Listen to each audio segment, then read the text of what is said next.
Hello and welcome everyone.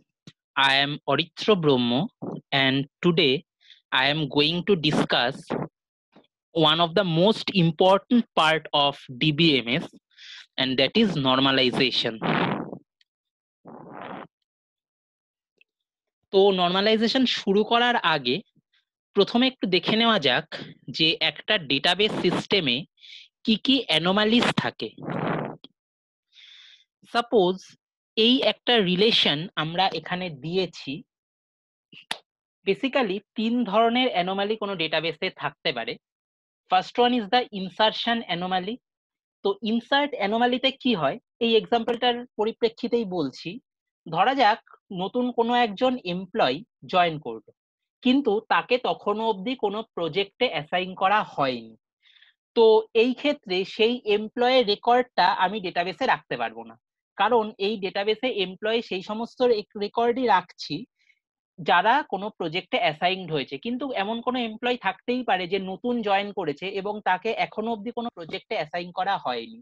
তো সেই ক্ষেত্রে আমাদের সেই এমপ্লয়ের এগেনস্টে, অর্থাৎ নতুন এমপ্লয়ের এগেনস্টে নাল ভ্যালু এন্ট্রি করতে হবে, সেইটার স্কোপ এখানে নেই। সেকেন্ড প্রবলেম হচ্ছে আপডেট অ্যানোমালি। ফর এক্সাম্পল এইখানে দেখতে পাচ্ছি যে এমপ্লয় গুলো রয়েছে, ফর এক্সাম্পল রিক এমপ্লয়ের কথাটাই আমরা দেখি, বা গ্লেন, এই এমপ্লয় গুলোর মোর দ্যান ওয়ান ফিল্ড রয়েছে because they are working for more than one departments, এবং সেই মোর দ্যান ওয়ান ডিপার্টমেন্টে কাজ করার জন্য তাদের মোর দ্যান ওয়ান এন্ট্রি এই টেবিলটায় রয়েছে। এবার মনে করা যাক কোনো কারণে আমি রিক বা গ্লেনের অ্যাড্রেসটা চেঞ্জ করতে চাই।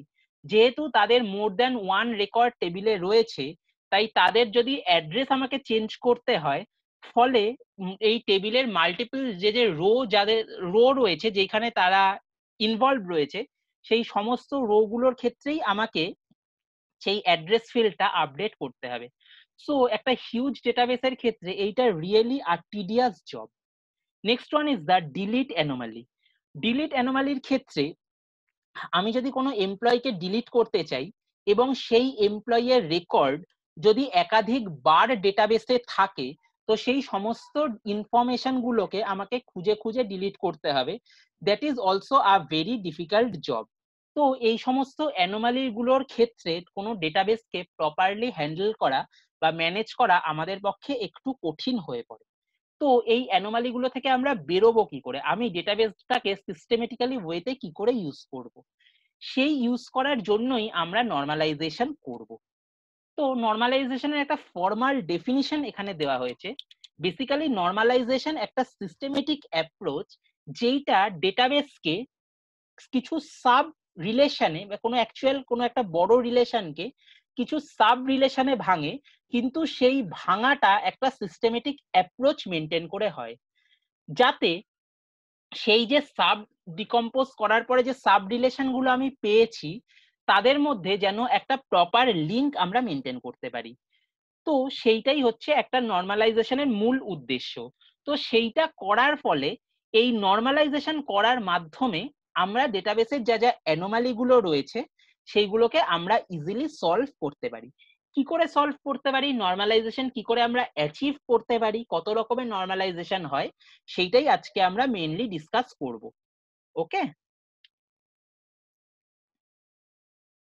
So here are some objectives of the normalisation.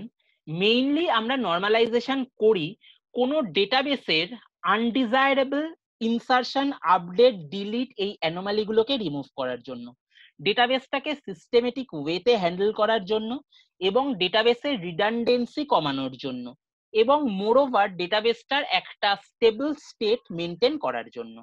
ওকে, তো বিভিন্ন রকমের নর্মালাইজেশন হয়।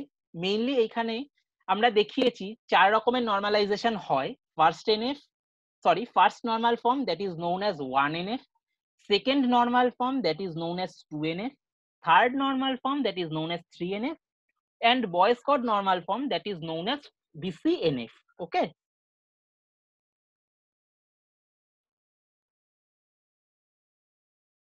তো একটা এক্সাম্পল আমরা দেখিয়েছি যেইখানটায় কিছু কোর্স কোড রয়েছে, সেই কোর্স কোডের করেসপন্ডিং কোর্স নেম এবং টিচার্স নেম রয়েছে, এবং কিছু স্টুডেন্টের ইনফরমেশন রয়েছে যেখানে R name stands for the roll number, S name stands for the students name, system, rate and total hours. এই এক্সাম্পলটা আমরা ধরে নিচ্ছি। ফার্স্ট নর্মাল ফর্ম কি বলে, একটা রিলেশন ফার্স্ট নর্মাল ফর্মে বা 1NF এ তখনই থাকবে যখন সেই রিলেশনটার প্রত্যেকটা অ্যাট্রিবিউট একটা সিঙ্গেল অর অ্যাটমিক ভ্যালুর অ্যাট্রিবিউট হবে এবং প্রত্যেকটা রেকর্ডকে ইউনিক হতে হবে। তো কোনো রিলেশনকে 1NF এর কি করে আমরা ডিকম্পোজ করব? 1NF এ ডিকম্পোজ করার ক্ষেত্রে আমি যে প্রথম টেবিলটায় ভাঙবো, সেই প্রথম টেবিলটায় শুধুমাত্র থাকবে প্রাইমারি কি এবং অল দ্য রিপিটিং অ্যাট্রিবিউটস, এবং সেকেন্ড টেবিলটায় থাকবে primary key and all the non repeating attributes. কি করে 1NF এ ভাঙা হয় সেটা আমরা একটা এক্সাম্পল নিয়ে আলোচনা করব। তো এই এক্সাম্পলটা নিয়ে আলোচনা করা যাক। এইটা আননর্মালাইজড ফর্মে রয়েছে এবং এই আননর্মালাইজড ডেটাবেসটাকে আমি কি করে 1NF এ ডিকম্পোজ করতে পারি সেইটা নিয়ে আলোচনা করছি। এইখানে দেখতে পাচ্ছি কোর্স কোড, কোর্স নেম এবং টি নেম। টি নেম মানে টিচার্স নেমটা। This are the repeating attributes of the relation.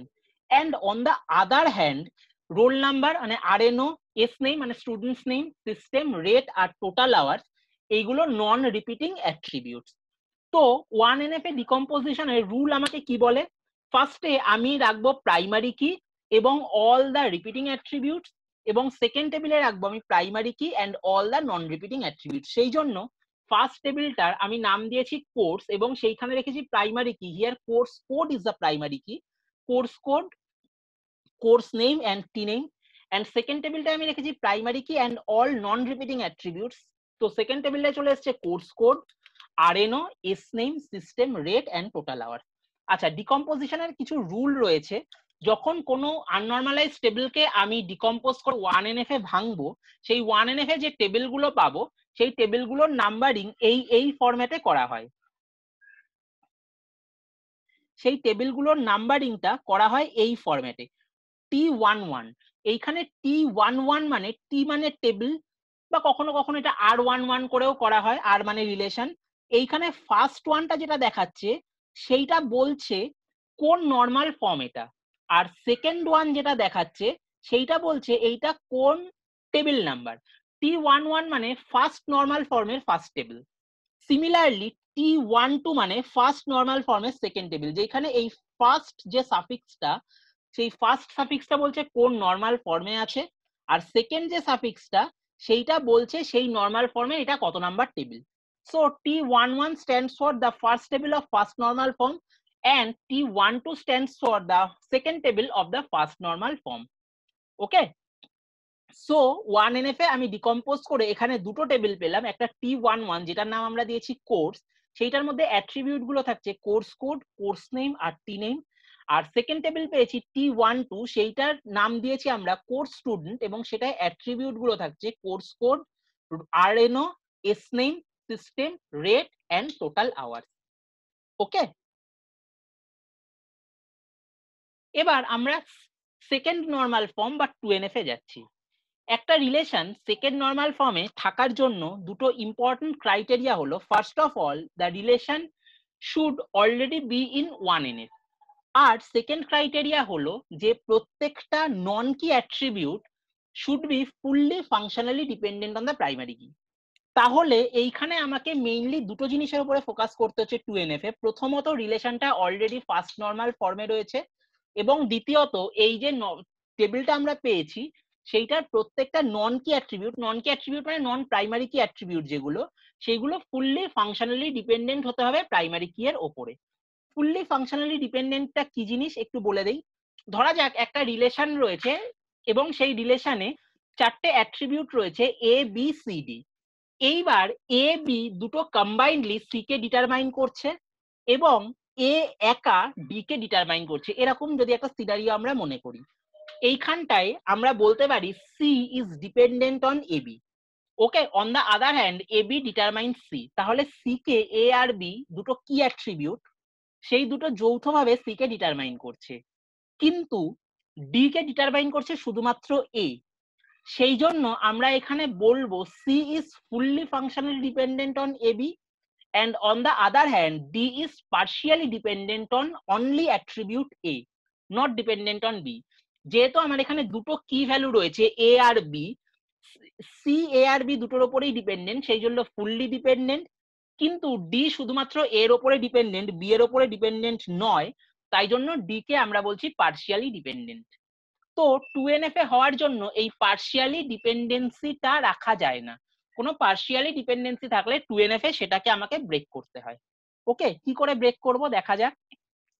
তো এই রিলেশনটা যেটা আমরা এক্সাম্পলে দেখিয়েছি, সেটাকে যদি 2NF এ আমার কনভার্ট করতে হয়, তাহলে আমি ফার্স্টে রাখবো ফুললি ডিপেন্ডেন্স যেগুলো সেগুলো, অর্থাৎ এ বি, এবং এ বি যৌথভাবে ডিটারমাইন করছে সি কে, সেই জন্য first table T21 that is the first table of the second normal form, সেইখানে আমি রাখছি ABC where AB be the composite primary key, and 2NF এর second table that is numbered by T22, এইখানটায় A কে আমি primary কি করেছি যেইটা determine করছে D কে।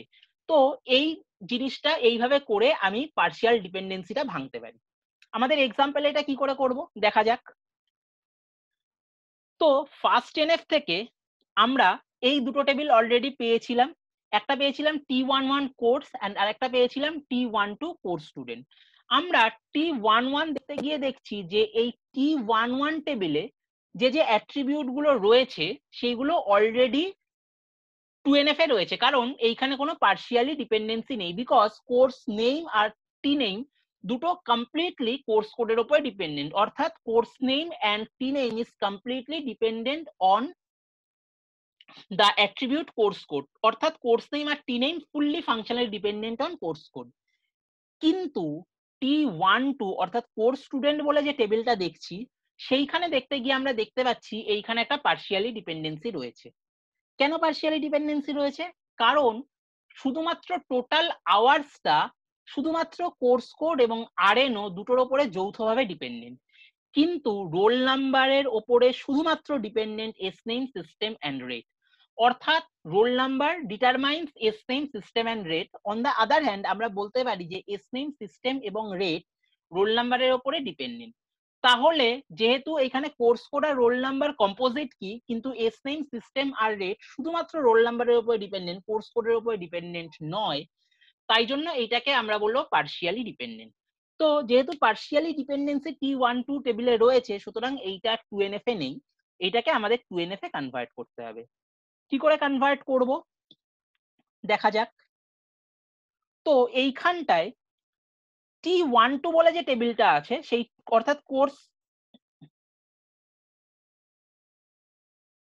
স্টুডেন্ট বলে যে টেবিলটা রয়েছে, সেই কোর্স স্টুডেন্ট টেবিলটা আমি ফার্দার ডিকম্পোজ করছি। 1 সেকেন্ড, এইখানে একটা ভুল রয়েছে, এটা অ্যাকচুয়ালি কোর্স কোড হবে না, এই টেবিলটার নাম হবে course student.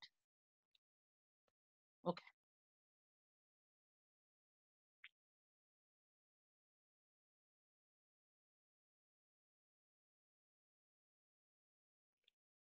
So course student বলে অর্থাৎ T12 বলে যে টেবিলটা রয়েছে সেইটা ফার্দার ডিকম্পোজড হচ্ছে আরো দুটো টেবিলে, যেটাকে আমরা নাম্বারিং করেছি T21 এন্ড T22, এবং টেবিল দুটোর নাম দিয়েছি যথাক্রমে আওয়ার্স অ্যাসাইন, যেটার মধ্যে অ্যাট্রিবিউট গুলো রয়েছে course code, RNO and total hours, where course code and RNO be the composite primary key, এবং T22 বলে আরেকটা টেবিলে ভেঙেছি যেটার নাম দিয়েছি স্টুড সিস চার্জ, সেইখানে শুধুমাত্র থাকছে RNO, S name system and rate, where RNO be the primary key।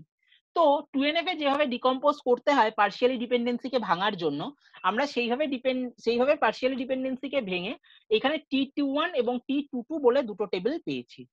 So let's move on to the third normal form. Third normal ফর্মে হওয়ার জন্য দুটো নেসেসারি ক্রাইটেরিয়া হচ্ছে, ফার্স্ট অফ অল এটাকে second normal form অর্থাৎ 2NF এ থাকতে হবে, এবং প্রত্যেকটা non key attribute should be should not be transitively dependent on the primary key, অর্থাৎ 3NF এর ক্ষেত্রে ট্রানজিটিভ ডিপেন্ডেন্সিটাকে রেস্ট্রিক্ট করা হয়। ট্রানজিটিভ ডিপেন্ডেন্সি কি, এটা আমরা এই একটা এক্সাম্পল দেখলেই বুঝতে পারবো। ধরা যাক একটা টেবিল রয়েছে যেখানে অ্যাট্রিবিউট রয়েছে এ বি এবং সি, যেখানে এটা প্রাইমারি কি। ওকে, তো ধরে নিচ্ছি এ বি কে ডিটারমাইন করছে, on the other hand B C কে ডিটারমাইন করছে। তো এরকম যদি কোনো ফাংশনাল ডিপেন্ডেন্সি আমি পাই, তাহলে আমি বলতেই পারি যে ট্রানজিটিভলি এ সি কে ডিটারমাইন করছে। 3NF এ এই ট্রানজিটিভ ডিপেন্ডেন্সিটা অ্যালাউড নয়। তো এই ট্রানজিটিভ ডিপেন্ডেন্সিটা 3NF এ আমাকে ব্রেক করতে হবে। কি করে ব্রেক করব? এইখানটায় আমি এই যে টেবিলটা সেটাকে ফার্দার আরো দুটো সাব টেবিলে ভেঙেছি, একটা হচ্ছে T31 এবং একটা হচ্ছে T32। সেইখানে আমি কি করেছি, এ বি কে ডিটারমাইন করছে, অর্থাৎ T31 এ আমার অ্যাট্রিবিউট গুলো হচ্ছে A B, where A determines B, or on the other hand we also can say B is dependent on A. এবং T32 টেবিলে আমি দুটো অ্যাট্রিবিউট রেখেছি বিসি। এই বিসির মধ্যে বিটাকে আমরা প্রাইমারি কি করে দিয়েছি এবং আমি বলছি যে B determine C or C is dependent on B. তো 3NF এ এই রিলেশনটাকে ভাঙার পরে আমি দুটো সাব টেবিল পাচ্ছি, একটা হচ্ছে T31 যেটার মধ্যে দুটো অ্যাট্রিবিউট রয়েছে এ আর বি, যেখানে এটা প্রাইমারি কি, এবং T32 তে আমি দুটো অ্যাট্রিবিউট পাচ্ছি বি আর সি, যেখানে বিটাকে আমরা প্রাইমারি কি করলাম ট্রানজিটিভ ডিপেন্ডেন্সিটা ভাঙার জন্য। ওকে, তো আমাদের এক্সাম্পলটায় দেখা যাক। তো আমাদের এক্সাম্পলে 2NF এ আমরা এই দুটো টেবিল পেয়েছিলাম, T21 and T22।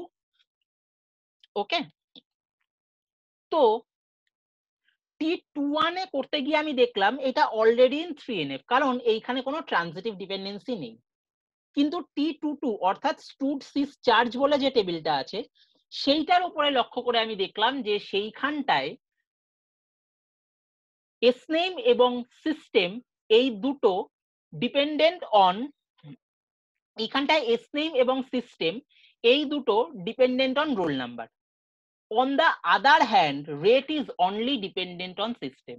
তো আমি ট্রানজিটিভলি বলতেই পারি যে রেটটা রোল নাম্বারের উপরে ডিপেন্ডেন্ট। তো এই ট্রানজিটিভ ডিপেন্ডেন্সিটাকে আমাকে ব্রেক করতে হবে 3NF এ। কি করে ব্রেক করব? এই স্টুড সিস চার্জ বলে যে টেবিলটা আছে সেইটাকে আমি ফার্দার আরো দুটো সাব টেবিলে ডিকম্পোজ করেছি, একটা T31 আর একটা হচ্ছে T32। তো T31 এ আমি নাম দিয়েছি স্টুড সিস চার্জ আরএনও, যেখানে অ্যাট্রিবিউট থাকছে RNO, S name and system where RNO be the primary key, and আর একটা টেবিল পেয়েছি T32 that is stud sis charge rate, যেখানে আমরা পেয়েছি দুটো অ্যাট্রিবিউট সিস্টেম এবং রেট, যেখানে সিস্টেমটাকে আমরা প্রাইমারি কি করেছি ট্রানজিটিভ ডিপেন্ডেন্সিটা ভাঙার জন্য এবং 3NF টা অ্যাচিভ করার জন্য। ওকে, সো যে আননর্মালাইজড ডেটাবেসটা পেয়েছিলাম আমরা, সেটা নর্মালাইজড করার পরে সেইটা ভেঙে আমরা এই চারটে ডেটাবেস আলটিমেটলি পেলাম এবং সেইটা এইখানে আমরা দেখিয়েছি। ওকে, সো নেক্সট নর্মাল ফর্ম নিয়ে আমরা আলোচনা করব, দ্যাট ইজ BCNF অর বয়েস কড নর্মাল ফর্ম। বয়েস কড নর্মাল ফর্মে বলা হচ্ছে কোনো ফাংশনাল ডিপেন্ডেন্সি যদি এক্স ডিটারমাইন্স ওয়াই এই ফরম্যাটে থাকে, সেইটাকে আমি BCNF এ আছে সেই রিলেশনটা তখনই বলতে পারবো যখন লেফট হ্যান্ড সাইডে যে এক্সটা সেইটা super key of the table হবে। ওকে, তো BCNF এর ক্ষেত্রে লেফট হ্যান্ড সাইডে যে এফডি গুলো থাকে সেই সবগুলোকেই সুপার কি হতে হয়। BCNF is the advanced version of 3NF and it is much more stricter and stronger than 3NF. Okay, so এখানে একটা এক্সাম্পল দেখানো হয়েছে। এমপ্লয়ি বলে আমরা একটা রিলেশন নিয়েছি, এই এমপ্লয়ি এর মধ্যে রিলেশনটার মধ্যে অ্যাট্রিবিউট আছে employee ID, employee country, employee DF, DEPT type and employee DEPT NO.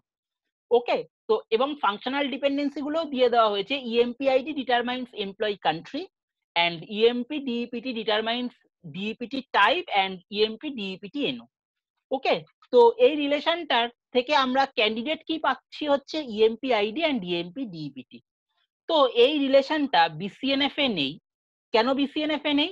Because neither EMP DEPT nor EMP ID are individually key attributes। ওকে, তো এইটাকে BCNF এ ভাঙার পরে আমি তিনটে টেবিল পাচ্ছি, একটা হচ্ছে ইএমপি কান্ট্রি, যেখানে আমরা অ্যাট্রিবিউট রাখছি EMP ID and EMP country, EMP আইডিটাকে আমরা কি অ্যাট্রিবিউট বলে দাবি করছি।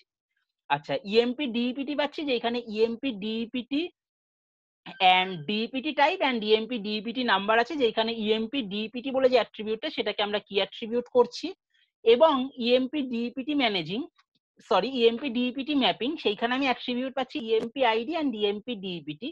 এইখানে ইএমপি আইডি এন্ড ইএমপি ডিইপিটি দুটোকে আমরা কম্পোজিটলি কি অ্যাট্রিবিউট করছি। ওকে, আরো কিছু নর্মাল ফর্মস হয়, যেমন হচ্ছে ফোর্থ নর্মাল ফর্ম বা 4NF, fifth normal form বা 5NF. 5NF is also known as project joint normal form or project normal form, PNF or PJNF. যদিও এই ফোর্থ নর্মাল ফর্ম বা ফিফথ নর্মাল ফর্ম এইগুলোই আজকের ডিসকাশনে আমরা ইন ডিটেলসে রাখিনি, জাস্ট বেসিক ডেফিনিশনটা এখানে আমরা দিয়েছি। এইগুলো আরো বিসিএনএফ এর উপরে রেস্ট্রিকশন চাপানো হয় এবং বিসিএনএফ এর উপরে রেস্ট্রিকশন চাপিয়ে আমরা 4NF এবং 4NF এর উপরে আরো কিছু রেস্ট্রিকশন চাপিয়ে আমরা 5NF পাই, ঠিক আছে? কিন্তু এই 4NF এন্ড 5NF আজকের ডিসকাশনে আমরা ডিটেলসে যাব না।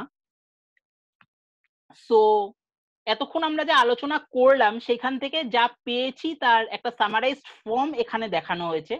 সবার ফার্স্টে আমাদের কাছে থাকে আননর্মালাইজড ডেটাবেস। সেই আননর্মালাইজড ডেটাবেসকে আমি ফার্স্টে ফার্স্ট নর্মাল ফর্মে কনভার্ট করি। ফার্স্ট নর্মাল ফর্মে কনভার্ট করার পর, আচ্ছা, ফার্স্ট নর্মাল ফর্মে কনভার্ট করার ক্ষেত্রে আমি প্রত্যেকটা অ্যাট্রিবিউটকে অ্যাটমিক অ্যাট্রিবিউট জেনারেট করি, ওকে, এবং removing the repeating groups first ইয়ে থেকে। তারপরে ফার্স্ট নর্মাল ফর্ম থেকে আমরা সেকেন্ড নর্মাল ফর্মে কনভার্ট করি। সেই ফার্স্ট নর্মাল ফর্ম থেকে সেকেন্ড নর্মাল ফর্মে কনভার্ট করতে গিয়ে আমরা দেখলাম যে পার্শিয়াল ডিপেন্ডেন্সি গুলোকে আমরা রিমুভ করি। দেন সেকেন্ড নর্মাল ফর্ম থেকে আমরা থার্ড নর্মাল ফর্মে যখন যাই সেইখানে আমরা ট্রানজিটিভ ডিপেন্ডেন্সি চেক করি এবং ট্রানজিটিভ ডিপেন্ডেন্সি থাকলে সেই ট্রানজিটিভ ডিপেন্ডেন্সি গুলোকে রিমুভ করি এবং থার্ড নর্মাল ফর্ম থেকে আমরা বিসিএনএফ এ যাই, Boyce Codd normal form, by remove functional dependency, okay. তো বয়েস কড নর্মাল ফর্ম থেকে আমরা মাল্টি ভ্যালু ডিপেন্ডেন্সি রিমুভ করে যাই ফোর্থ নর্মাল ফর্মে এবং ফোর্থ নর্মাল ফর্ম থেকে রিমুভিং রিমেইনিং অ্যানোমালিজ কে রিমুভ করে আমরা যাই হচ্ছে ফিফথ নর্মাল ফর্মে, ওকে। এখানে একটা ডায়াগ্রামেটিক রিপ্রেজেন্টও দেখানো হয়েছে। আননর্মালাইজ ডেটাবেস থেকে আমি 1NF, then 2NF, then 3NF, then BCNF, then 4NF and finally 5NF অব্দি করি নর্মালাইজেশনটা, ওকে। So these are the references which comes very much helpful for me for constructing this document, okay. So thank you all of you for listening. আশা করি এই সেশনটা আপনাদের ভালো লেগেছে এবং উপকৃত হয়েছেন। যদি এই সেশনটায় উপকৃত হন এবং সেশনটাতে ভালো লেগে থাকে তো অবশ্যই আমাকে জানাবেন, ওকে। থ্যাংক ইউ অল, সবাই ভালো থাকবেন।